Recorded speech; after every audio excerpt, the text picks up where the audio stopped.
मालिका परमपिता परमात्मा का जो प्यार है वो अनमोल है, लेकिन भाग्यशाली वो होते हैं जिन्हें ये अनमोल प्यार मिल जाता है।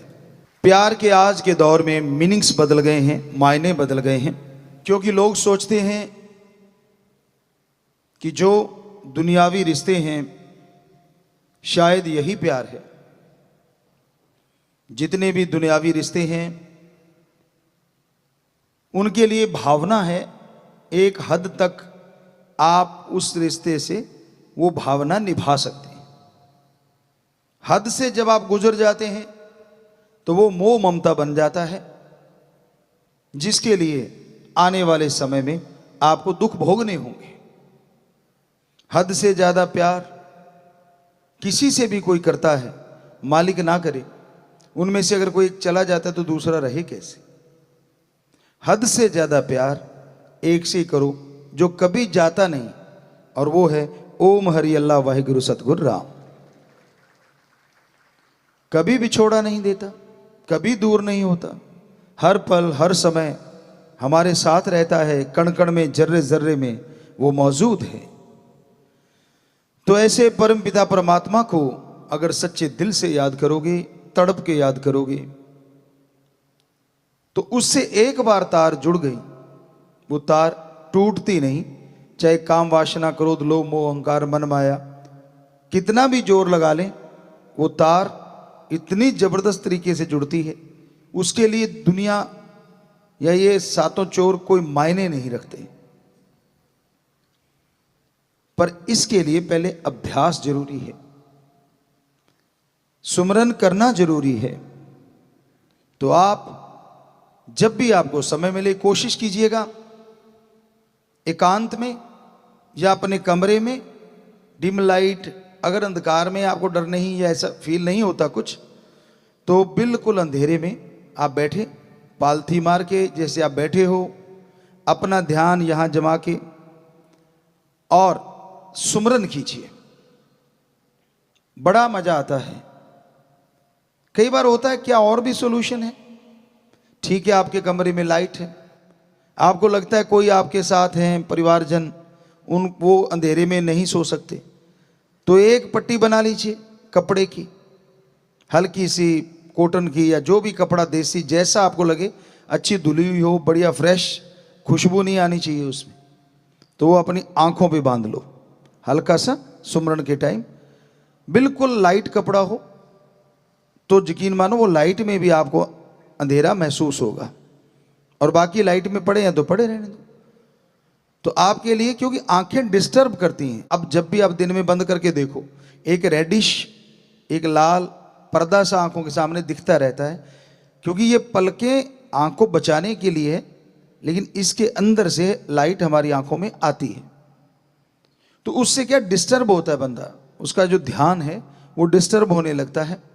तो जो साधक हैं, जो समाधि में जाना चाहते हैं, वो ओम दाता रहबर एक होते हुए खंडों ब्रह्मंडों में, सैकड़ों त्रिलोकियों में वो रहता है। इच्छा तो होती है उसको देखना चाहिए वो एक है कैसा, तो इस तरह उसे आप देख सकते हैं। सुमरन करने लगो, हो सके तो अर्ली मॉर्निंग 2 से 5, जिसे ब्रह्म मुहूर्त कहा गया है। अलग अलग धर्मों में अलग अलग नाम है। अमृत बेला, बांगे वक्त, फर्ज, गॉड्स प्रेयर टाइम, तो ये सारे अलग अलग पवित्र धर्मों में नाम दिए गए हैं सुबह के समय के। और नासा साइंस के अंदर कहता है ऑक्सीजन प्योर एंड मोर होती है, कि early morning between 2 to 5 oxygen pure and more. If you do the practical method of meditation, then your soul power awake and up upside। Soul power, आत्मिक शक्तियां आपके अंदर बहुत ज्यादा हैं। सुना होगा आपने कि संत उड़ा करते थे, उसका मतलब यह नहीं है कि वो पंख लगा के बॉडी समेत उड़ जाते थे। जो रूहानी संत होता है, सूफी संत होता है, बॉडी वहीं रहती है, लेकिन आत्मिक तौर पे वो खंडों ब्रह्मंडों को पार करके परमपिता परमात्मा से जुड़ा रहता है। एक किसी महापुरुष की हमें बात याद आती है कि उसने कुछ मांगा अपने सदगुरु से सत्संग में बैठे बैठे और हाथों हाथ पूरा हुआ। तो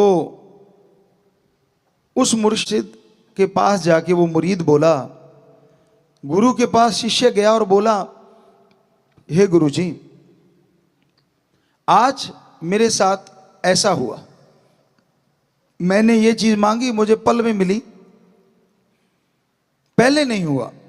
तो गुरु जी मुस्कुराए, कहने लगे, बेटा पहले तेरा सुमरन उतना नहीं था, दूसरी बात तेरा ध्यान एकाग्र नहीं था, कौन आया, कैसा बैठा है, कपड़े कैसे हैं, खास करके बेटियों को बहुत होता है, बेटे भी खैर आज नेक टू नेक मुकाबला है, ऐसा तो नहीं है, तो वो चेक करते रहते हैं, अच्छा कौन कैसे बैठा।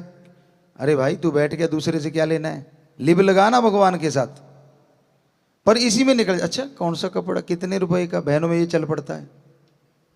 तो कहने लगे आपने ध्यान उधर से हटा के अब सतगुरु के चरणों में जोड़ा है।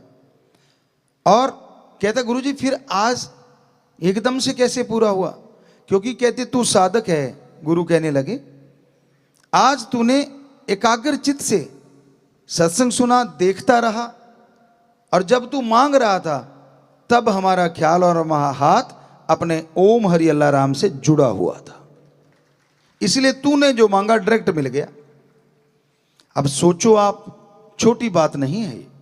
सत्संग में आके बैठते हो, अगर आपके अंदर विचारों का तूफान यूं ही चलता रहता है, एकाग्रचित्त होके सुनते नहीं, तो फकीरों का तो ध्यान मालिक से जुड़ा रहता है। आपको बताया कि आपसे बातें कर रहे हैं, व्याख्या कर रहे हैं, लेकिन सिक्स सेंस कह लो या अंतर ध्यान कह लो, वो मालिक से जुड़ा रहता है।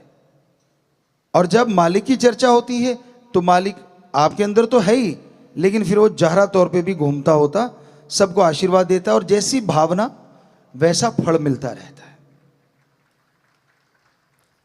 इसलिए जब सत्संग सुनने लगो, ये पूरा ध्यान रखा करो कि और विचार ना आने पाए और ख्याल ना आने पाए, क्योंकि विचारों का पुलिंदा विचार हमेशा चलते रहते हैं।